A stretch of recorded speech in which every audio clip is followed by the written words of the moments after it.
Corona తర్వాత ఇప్పుడు ప్రపంచాన్ని వణికిస్తున్న జబ్బు ఎంపాక్స్. దీనినే మనం ఇంతకు ముందు మంకీ పాక్స్ గా చెప్పుకున్నాం. కాంగోను కకావికలం చేస్తోంది, మెల్లిగా ప్రపంచమంతా పాకుతోంది. ఇప్పటికే పాకిస్తాన్ లో 4 కేసులు నమోదయ్యాయి. ఒక్కో దేశంలో కేసులు నమోదవుతూనే ఉన్నాయి. దీంతో వరల్డ్ హెల్త్ ఆర్గనైజేషన్ ప్రపంచాన్ని హెచ్చరించింది. ప్రజల ఆరోగ్యానికి తీవ్రమైన ముప్పుగా పరిణమించే ప్రమాదం ఉంది కాబట్టి అత్యంత జాగ్రత్తలు తీసుకుని కంట్రోల్ చేయాలని ఆదేశించింది. దీంతో అన్నదే తడువుగా అన్ని దేశాలు అలర్ట్ అయ్యాయి. ఇప్పటికే కాంగోను దాటి ఆఫ్రికాలోని చాలా దేశాల్లో విస్తరించింది. ఆ తర్వాత యూరోప్లోని స్వీడన్లో మొదటి కేసు ఆందోళన కలిగించింది. ఇప్పుడు మన పక్కనే ఉన్న పాకిస్తాన్కు చేరుకుంది ఎంపాక్స్. అంటే మన దేశానికి ఇది రావడం పెద్ద విషయం కాదన్నమాట. ఎందుకంటే ఎక్కడో చైనాలో ఉన్న కరోనా మన వరకు రాదులే అనుకున్నాం, కానీ ఉప్పెనలా ప్రపంచాన్ని చుట్టేసింది. ఎంతో మంది జనాల ప్రాణాలను తీసింది, కొన్ని లక్షల కుటుంబాలను వీధిన పడేసింది. కాబట్టి దీనిపై అత్యంత జాగ్రత్తగా ఉండాలి. ఎందుకంటే ఒకప్పుడు ఇది ప్రమాదకారి కాదు. మసూచికి ఈ ఎంపాక్స్ కు దగ్గర సంబంధం ఉంది. ఈ 2 వైరస్లు పాక్స్ విరిడే కుటుంబంలోని ఆర్థోపాక్స్ వైరస్ జాతికి చెందినవి. మొదట ఇది కూడా చింపాంజీలకు, గొరిల్లాలకు సోకేది. ఆ తర్వాత అడవి జంతువులైన కుందేళ్లు, ఎలుకలు, కోతులకు వ్యాపించింది. అయితే మొదట ఈ వైరస్ అంత ప్రమాదకారి కాదు. మామూలుగా దద్దుర్లు వచ్చి జ్వరంతో దానంతట అదే తగ్గిపోయేది. ఇక స్మాల్ పాక్స్ వ్యాక్సిన్ వేసుకున్న పిల్లల్లో ఇది పెద్ద ప్రభావం చూపేది కాదు. కానీ ఇప్పుడు కొత్త వేరియంట్ ప్రమాదకరంగా మారింది, వేగంగా వ్యాప్తి చెందుతోంది. అంతెందుకు, ఎంపాక్స్ సోకిన వారిలో 10% మరణాలుంటాయని కూడా తెలిపోయింది. ఇప్పటికే కాంగోలో చాలా మంది మంకీ పాక్స్ తో చనిపోతున్నారు.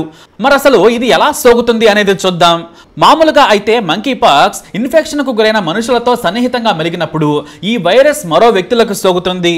అంటే అలా దగ్గరగా ఉండగానే ఇన్ఫెక్షన్ రాదు, వారు ఉమ్మేసినప్పుడు లేదంటే మూత్రం శరీరానికి తగిలితే మంకీ పాక్స్ వచ్చేస్తుంది. అలాగే ఈ వైరస్ అధికంగా సోకిన వారు గాని గట్టిగా తుమ్మితే అప్పుడు కూడా శరీరంలోకి వైరస్ వెళితే అంతే. ముఖానికి ముఖం, రోగి చర్మం ఇలా తాకితే రకరకాల పద్ధతుల్లో వైరస్ కొత్త వ్యక్తులకు రోగుల నుంచి వ్యాప్తి చెందుతుంది. ఇంకా సులువుగా పుండ్లున్న వారు, గాయాలైన వారి శరీరానికి ఈ వైరస్ ఉన్న రోగి స్రావం అంటితే సులభంగా కొత్త వ్యక్తులకు వైరస్ ప్రవేశిస్తుంది. ఇక ఇన్ఫెక్షన్లో ఉన్న వారితో లైంగిక సంపర్కం చేసినా కూడా ఈ మంకీ పాక్స్ సోకుతుంది. మరీ ముఖ్యంగా చిన్నపిల్లలు జాగ్రత్తగా ఉండాలి. 10 ఏళ్ల లోపు వారికి ఇమ్యూనిటీ తక్కువగా ఉంటుంది కాబట్టి వారికి ఈ మంకీ పాక్స్ సోకే ప్రమాదం ఎక్కువగా ఉంటుంది. అయితే ఈ జబ్బు మనకు తెలియకుండా మనకు వ్యాప్తి చెందే ప్రమాదం ఉంది. ఈ జబ్బులో ఇదే ప్రమాదకరమైనది. మన ఒంట్లోకి వైరస్ సోకినా వారం రోజుల వరకు మనకు లక్షణాలు కనిపించవు. మరికొంతమందికి 2 వారాలైనా కూడా ఈ జబ్బు సోకినట్లు తెలియదు. వైరస్ ఒంట్లోకి వచ్చిన 7 నుంచి 17 రోజుల తర్వాత చర్మంపై పొక్కులు, దద్దుర్ల రూపంలో జబ్బు బయటపడుతుంది. ఈ లోపే వీళ్ళు కొత్త వారికి ఈ జబ్బును అంటించే ప్రమాదం ఉంది. మరీ ముఖ్యంగా కుటుంబ సభ్యులకు శరీరం మీద కూడా చాలా నెమ్మదిగా విస్తరిస్తుంది. మొదట అక్కడక్కడ చిన్న పొక్కులు వస్తాయి. అలా వచ్చినా కూడా దాన్ని మనం మంకీ పాక్స్ గా గుర్తించాం. ఇలా 2 వారాల తర్వాత తీవ్రత పెరిగి ఒళ్ళు మొత్తం పొక్కులు, దద్దుర్లు వస్తాయి. ఇక ఆ వచ్చిన దద్దుర్లుగానే ఉంటాయి. కానీ ఇక నీటి పొక్కులకు చీము పడుతుంది. కొన్నిసార్లు పొక్కులు చర్మం లోపలి వరకు వ్యాప్తి చెందుతాయి. ఆ తర్వాత జ్వరం తీవ్రమవుతుంది. దద్దుర్లు, పొక్కులు ఉన్న చోట నొప్పి వస్తుంది. చీము పట్టి మరింత ఇబ్బందిగా మారుతుంది. వెంటనే చికిత్స మొదలుపెట్టినా ఇవి తగ్గడానికి సమయం పడుతుంది. అయితే 4 రోజుల తర్వాత చాలా మంది రోగులకు కొత్త పొక్కులు రావు.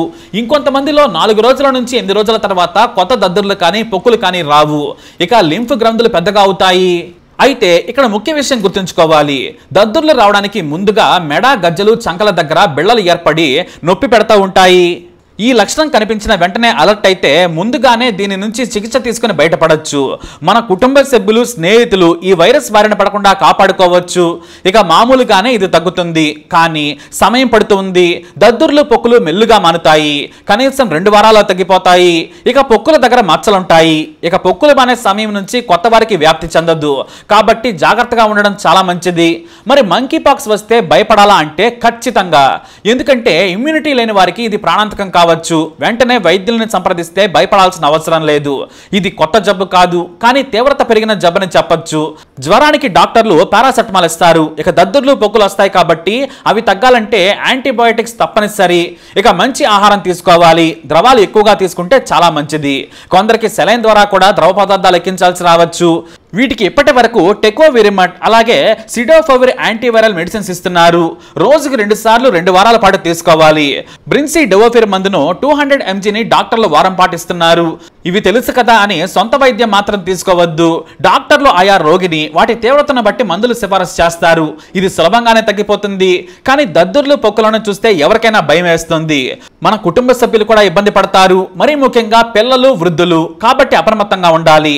నాకేం కాదులే అనుకుంటే కరోనా మాదిరిగా అవుతుంది. నాకేం కాదని తిరిగిన వారు కరోనా తెచ్చుకుని ఆసుపత్రుల పాలయ్యారు.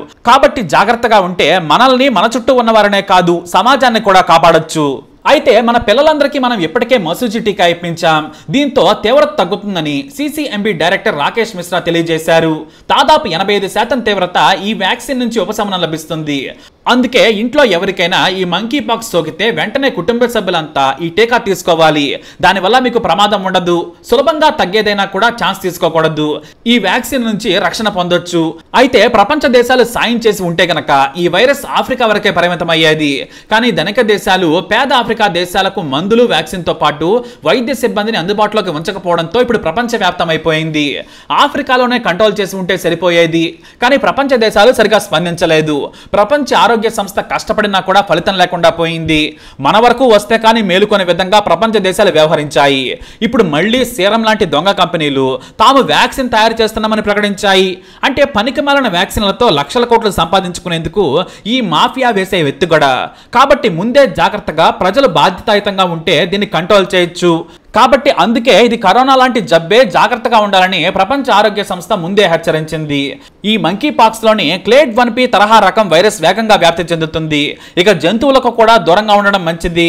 ఎంపాక్స్ ఎంత ఎక్కువ మందికి సోకితే అంత భయంకరమైన కొత్త వేరియంట్లు పుట్టుకొచ్చే ప్రమాదం ఉంది.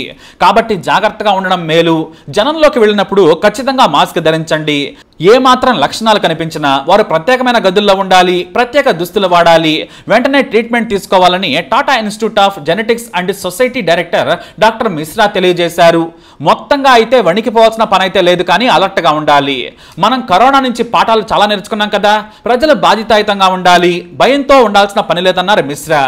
ఆఫ్రికా మొత్తం కకావికలం చేస్తోంది. మన వరకు రావచ్చు, వస్తుంది కూడా. తక్కువ అంచనా వేయకూడదు. ఎప్పుడు ఇది అనుభవంలా మారుతుందో చెప్పలేం. ఖచ్చితంగా కొత్త స్ట్రెయిన్ మాత్రం వస్తుంది. అది ప్రమాదకరం కావచ్చు. అందుకే బాధ్యతాయుతంగా ఉండాలంటారు ఆయన. ఈ వైరస్ ఆఫ్రికాలో 50 ఏళ్ల నుంచి ఉంది. ప్రతి ఏటా ఇది బయటపడుతూనే ఉంది. ఇప్పటి వరకు ప్రజలు మరణాలు లేకుండానే బయటపడుతున్నారు. కానీ ఈ క్లేడ్ వేరియంట్ వల్లే మన వరకు వచ్చింది. ఆఫ్రికా నుంచి మన దేశంలోకి వచ్చే వారి పట్ల జాగ్రత్తగా ఆరోగ్య తనిఖీలు చేయాలి. కరోనా మాదిరిగానే వారం రోజుల పాటు వీరిని ఐసోలేషన్ లో ఉంచాలి. విదేశాల నుంచి వచ్చిన వారు కూడా తమ కుటుంబంతో రాగానే కలవకుండా కనీసం వారం పాటు జాగ్రత్తగా ఉంటే మీ ఫ్యామిలీనే కాదు దేశాన్ని కూడా కాపాడిన వారు అవుతారని డాక్టర్ మిశ్రా సూచిస్తున్నారు. ఇది పెద్ద విషయం కాదు, మన చేతుల్లోనే అంతా ఉంది. విదేశాల నుంచి వచ్చిన వారి వల్లే సోకుతుంది. కరోనా కూడా అలానే దేశాన్ని నాశనం చేసింది. ఈసారైనా విదేశాల నుంచి ఎవరు వచ్చినా సరే మాకు మంకీ పాక్స్ లేదని బయట మాత్రం తిరగొద్దు. దీని లక్షణాలు వారం రోజుల తర్వాత బయటపడుతున్నాయి. ఇంకొంతమందికి 15 రోజుల తర్వాత కూడా బయటపడుతున్నాయి. కాబట్టి వారం రోజుల పాటు ఇంట్లోనే ఉంటే మంచిది. విదేశాల నుంచి వచ్చిన వారికి మొదట ఫ్లూ మాదిరి లక్షణాలు కనిపించగానే సెల్ఫ్ ఐసోలేట్ తప్పకుండా అవ్వాలి. లేదంటే ముందు మీ కుటుంబానికే ప్రమాదం. ఆ తర్వాత ఎంపాక్స్ వైరస్ ఉంటే స్కిన్ ర్యాషెస్ కనిపిస్తుంటాయి. ప్రైవేట్ భాగాల దగ్గర ర్యాషెస్ తో పాటు నొప్పి మొదలవుతుంది. గజ్జల్లో నొప్పి ఉంటుంది. ఆ వెంటనే చికిత్స తీసుకోవాలి. పిల్లలు, వృద్ధులు, బీపీ, షుగర్ లాంటి జబ్బులున్న వారి ప్రాణాలు ప్రమాదాల్లో పడవచ్చు. ఈ దేశాన్ని కాపాడాల్సిన బాధ్యత విదేశాల నుంచి వచ్చిన వారిదే. వారం పాటు ఐసోలేషన్ లో ఉంటే ఈ జబ్బు మన దేశంలోకి రాదు. నిర్లక్ష్యంగా, మూర్ఖంగా ఉండే వారి వల్ల పెను ప్రమాదం ఉందని చెబుతున్నారు Tata genetic and society director doctor Mishra. కాబట్టి విదేశాల నుంచి వచ్చారా, తస్మాత్ జాగ్రత్త.